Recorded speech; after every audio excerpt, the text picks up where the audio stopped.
आज हम पढ़ेंगे श्री शिव महापुराण के रुद्र संहिता के सती खंड का 27वां भाग। बाकी सारे भाग हमारे चैनल के प्लेलिस्ट में हैं, आप वहां जाकर सुन सकते हैं। तो शुरू करते हैं। श्री विष्णु और देवताओं से अपराजित दधीचि का उनके लिए शाप और शुव पर अनुग्रह। ब्रह्मा जी कहते हैं, नारद, भक्त वत्सल भगवान विष्णु राजा शुव का हित साधन करने के लिए ब्राह्मण का रूप धारण कर दधीचि के आश्रम पर गए। वहां उन जगत गुरु श्री हरि ने शिव भक्त शिरोमणि महर्षि दधीचि को प्रणाम करके शुव के कार्य की सिद्धि के लिए उद्यत हो उनसे यह बात कही। श्री विष्णु बोले, भगवान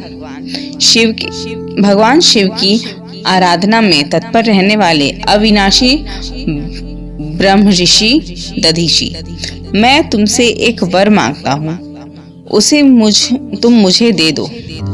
शुभ के कार्य की सिद्धि चाहने वाले देवाधिदेव श्री हरि के इस प्रकार याचना करने पर शैव शिरोमणि दधीचि ने शीघ्र ही भगवान विष्णु से इस प्रकार कहा। दधीचि बोले, ब्राह्मण, आप क्या चाहते हैं? यह मुझे ज्ञात हो गया।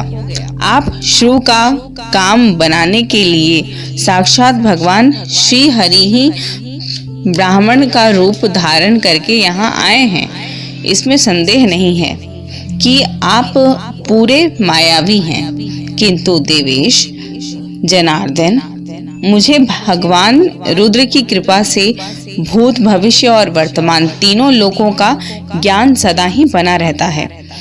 सुव्रत, मैं आपको जानता हूँ, आप पापहारी श्री हरि एवं विष्णु हैं। यह ब्राह्मण का वेश छोड़िए। दुष्ट बुद्धि वाले राजा शुभ ने आपकी आराधना की है, इसलिए आप पधारे हैं। भगवान हरे, आपकी भक्त वत्सलता को मैं भी जानता हूँ।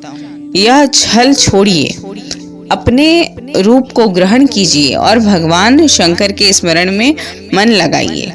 मैं भगवान शंकर की आराधना में लगा रहता हूँ। ऐसी दशा में भी यदि मुझसे किसी को भय हो तो आप उसे यत्न पूर्वक सत्य की शपथ के साथ कहिए। मेरा मन शिव के स्मरण में ही लगा रहता है, मैं कभी झूठ नहीं बोलता। इस संसार में किसी देवता या दैत्य से भी मुझे भय नहीं होता।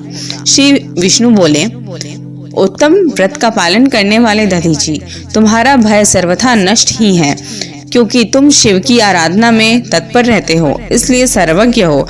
परंतु मेरे कहने से तुम एक बार अपने प्रतिद्वंदी राजा शुभ से जाकर कह दो कि राजेंद्र, मैं तुमसे डरता हूँ। भगवान विष्णु का यह वचन सुनकर भी शैव शिरोमणि महामुनि दधीचि निर्भय ही रहे और हंसकर बोले।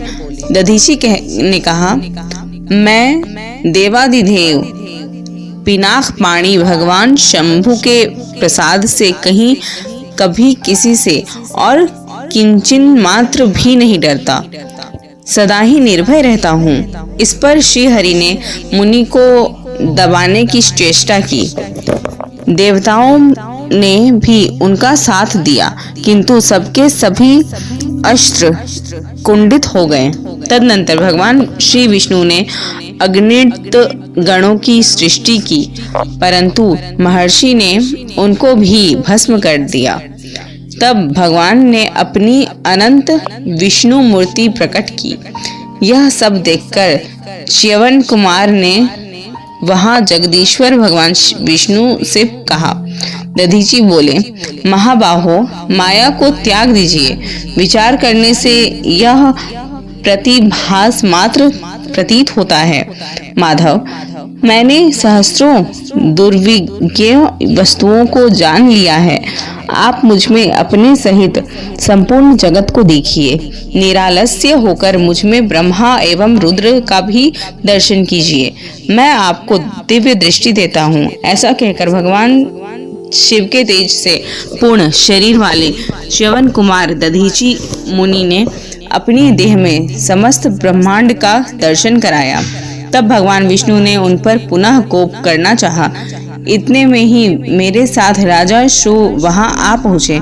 मैंने निश्चेष्ट खड़े हुए भगवान पद्मनाभय को तथा देवताओं को क्रोध करने से रोका।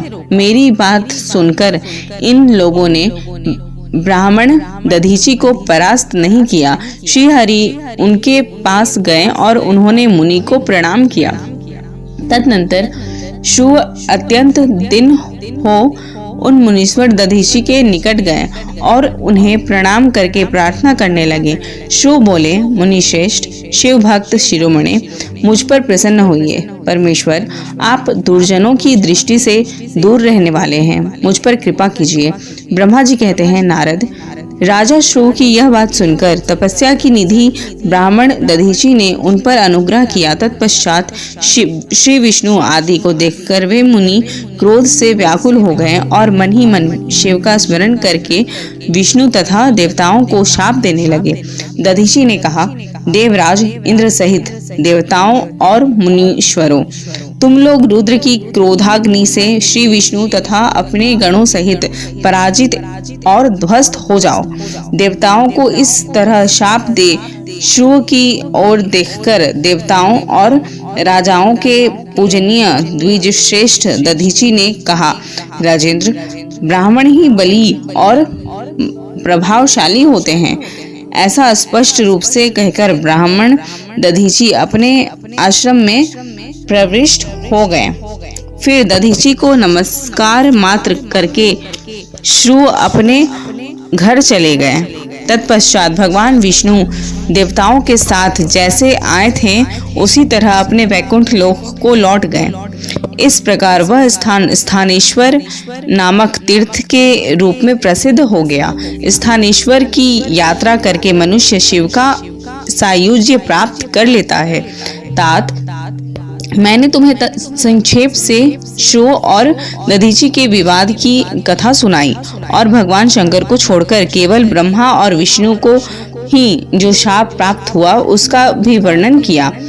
जो श्रु और दधीची के विवाद संबंधी इस प्रसंग का नित्य पाठ करता है वह अपमृत्यु को जीतकर देह त्याग के पश्चात ब्रह्म लोक में जाता है।